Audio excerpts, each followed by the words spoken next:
Olá pessoal, tudo bem? Vamos a mais uma aula? Então nós estamos no livro de Profissão de Cuidador, hoje na página 74. Nós vamos conhecer um pouquinho sobre a segurança no ambiente que o idoso deve ter ou a pessoa debilitada. Então, devido à debilidade dessa pessoa, é preciso fazer algumas adaptações dentro de casa para evitar acidentes, para evitar outros problemas que possam vir a surgir. E aí essas adaptações servem para quê? Para melhorar a autonomia, a independência desse paciente. E é claro, prevenir a queda e melhorar também a saúde desse paciente. Garantir a segurança, isso é a obrigação de um cuidador, garantir a segurança ao seu paciente, a melhoria da qualidade de vida desse paciente. Então, na medida do possível, a gente vai planejando toda essa mudança junto com o paciente e com a família também. Então, para evitar as quedas, o que nós devemos fazer? Na página 75, nós temos então algumas dicas que a gente pode estar fazendo para evitar as quedas. Objetos imóveis que estão atrapalhando o ambiente, eles não podem estar nesse local. Sapatos espalhados pelo chão também é perigoso. Fios elétricos de contenção que atrapalham a passagem do paciente. As escadas, quando não tem corrimão, isso também pode ocasionar acidentes.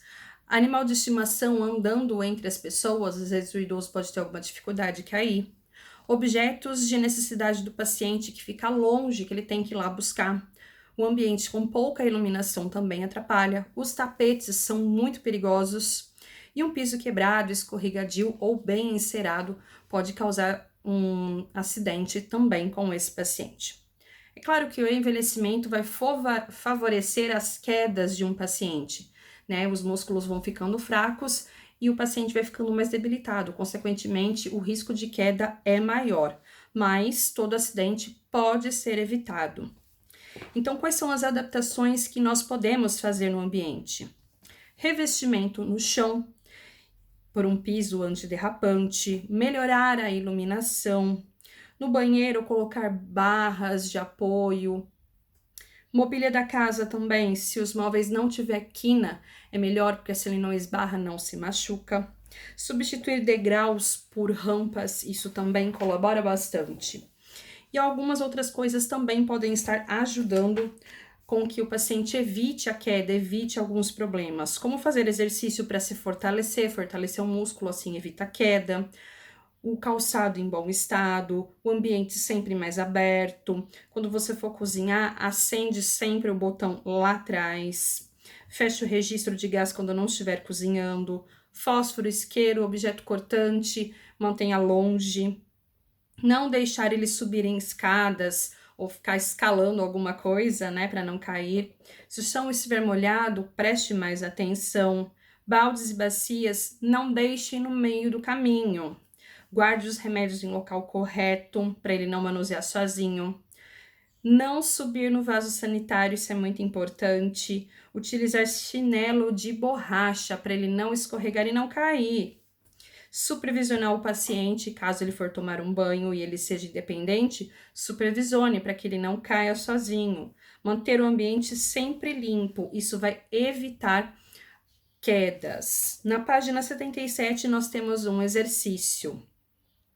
Com as informações que a gente viu agora nesse momento, vocês vão escolher um ambiente da sua casa e aí vocês vão colocar as adaptações que seriam necessárias nesse ambiente se tivesse algum idoso ali, para garantir toda a segurança. No capítulo 17 da página 78, nós vamos conhecer um pouquinho também sobre o desenvolvimento infantil. É importante com que a gente conheça o desenvolvimento, as etapas do desenvolvimento de uma criança. Então, Jean Piaget, que foi um estudioso, psicólogo, né?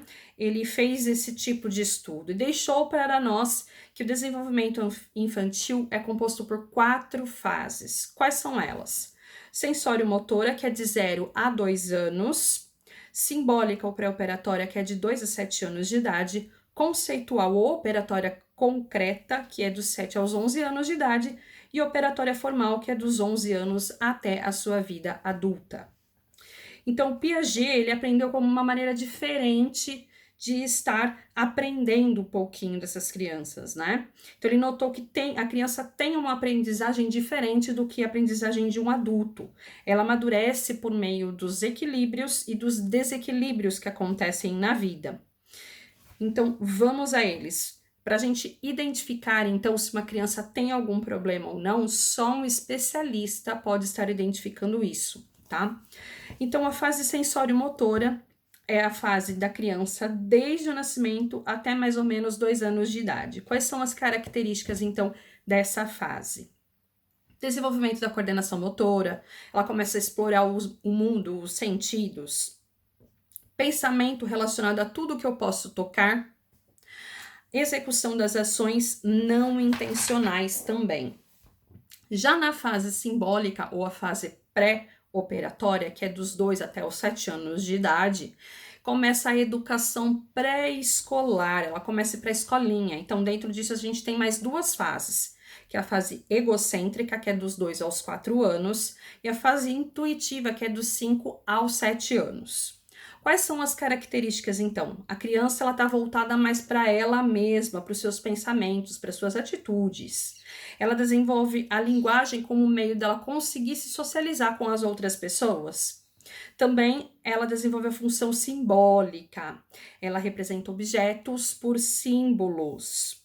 Ela não compreende direito ainda as transformações. Então, se a mãe colocar uma máscara, ela vai achar que a mãe é outra pessoa. Ela não vai conseguir identificar essa diferença.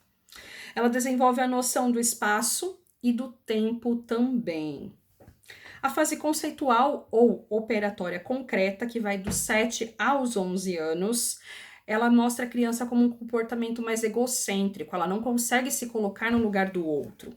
Então, quais são as características dessa fase? O uso da lógica para encontrar uma solução para algum problema, e aí também apresenta dificuldade para lidar com alguns problemas. Já na fase operatória, a fase formal, que é dos 11 anos até a vida adulta, ela começa a expor mais os seus pensamentos, os seus sentimentos, a se comunicar melhor, ela floresce as suas ideias. Então, as características dessa fase é que o indivíduo, a pessoa, consegue aplicar, então, um pensamento lógico nos problemas, quando os problemas surgirem. O desenvolvimento das potencialidades também e o desenvolvimento físico, emocional e social. É claro que nós não devemos comparar uma criança que a gente está cuidando ou a minha criança com a criança de outra pessoa, porque a criança ela pode se desenvolver um pouco mais devagar ou um pouco mais rápido, mas se essa evolução, essa alteração for muito gritante, for muito alarmante, deve estar procurando um médico.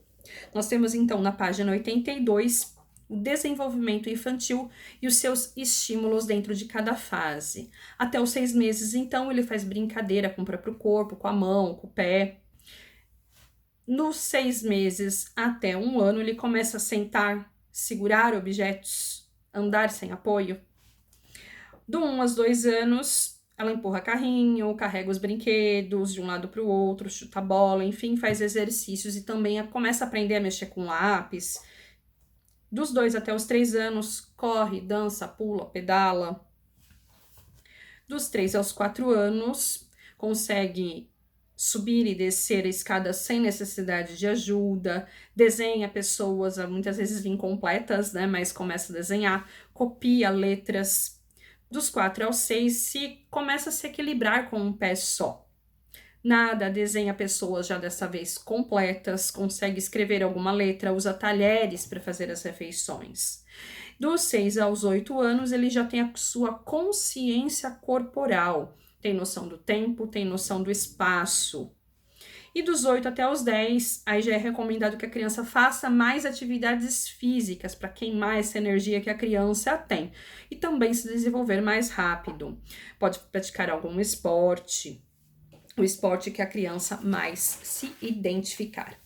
Na página 84, nós temos 2 exercícios. O primeiro, faz de conta que você é um cuidador de uma criança de 3 anos de idade. Que atividade ou exercício ou brincadeira você acha que é própria para ela estar desenvolvendo as suas habilidades? E aí você vai colocar as atividades e justificar por que você acha que tem que ser essa atividade. Na segunda pergunta, vamos observar um bebê de 6 meses a 1 ano de idade. Por 20 minutos a gente vai ficar olhando esse bebê. E aí vocês vão responder os comportamentos, reações que você observou na criança. Ai, mas eu não tenho nenhum bebê aqui perto de mim. Então vamos imaginar essa situação e escrever aqui a sua resposta. Então eu desejo a vocês bons estudos, estudem, façam os exercícios e até a nossa próxima aula. Tchau!